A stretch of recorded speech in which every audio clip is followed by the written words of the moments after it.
Vuoi assaggiare una birra dove al suo interno scopri la specialità tipica friulana?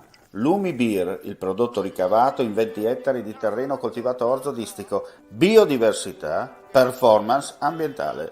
Lumi Beer nelle sue 5 versioni disponibili, 4 per consumo veloce e dissetante e la versione Magnum per intenditori. Lumi Beer si abbina a qualsiasi palato. Lumi Beer è un prodotto esclusivo Azienda Agricola Pancera, il buon seme, i buoni frutti.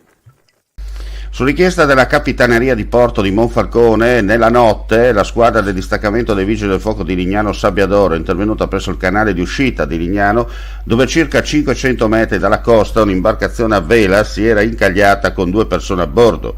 I Vigili del Fuoco, utilizzando una battella pneumatica, hanno raggiunto l'imbarcazione arenata. Hanno trasbordato le 2 persone che erano a bordo per poi trasportarle in columi presso il Porto Vecchio di Lignano Sabbiadoro. In giornata ci sarà la rimozione della barca arenata.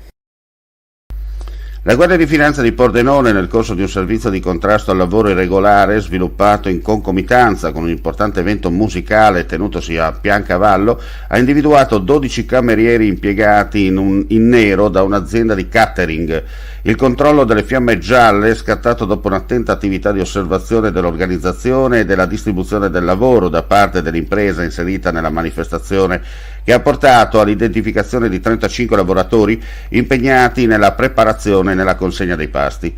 Le interviste del personale individuato e i successivi approfondimenti documentali hanno fatto emergere la presenza di 12 addetti alla distribuzione impiegati completamente in nero.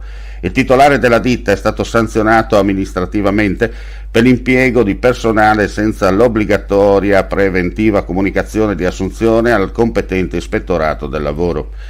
Alla sanzione è seguita anche la proposta di sospensione dell'attività per l'impiego di lavoratori regolari in misura superiore al 10% del personale regolarmente occupato. Dall'inizio del 2022 le fiamme gialle pordenonesi hanno individuato 42 lavoratori in nero e 48 irregolari, sanzionando complessivamente 18 datori di lavoro.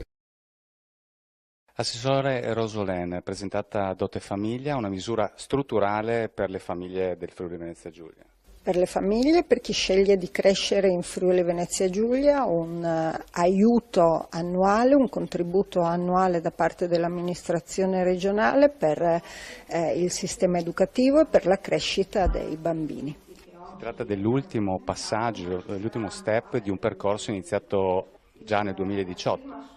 Un percorso che ha visto triplicate le risorse destinate alle famiglie, proprio a dimostrazione che è il sistema fondante, il nucleo sociale rispetto al quale vogliamo costruire la nostra società. È dedicato e concentrato sui bambini e sull'attenzione alle persone più fragili, anche rispetto a un tema che ci sta particolarmente a cuore, che è quello della povertà educativa e delle opportunità che a chi cresce in questa regione devono essere garantite.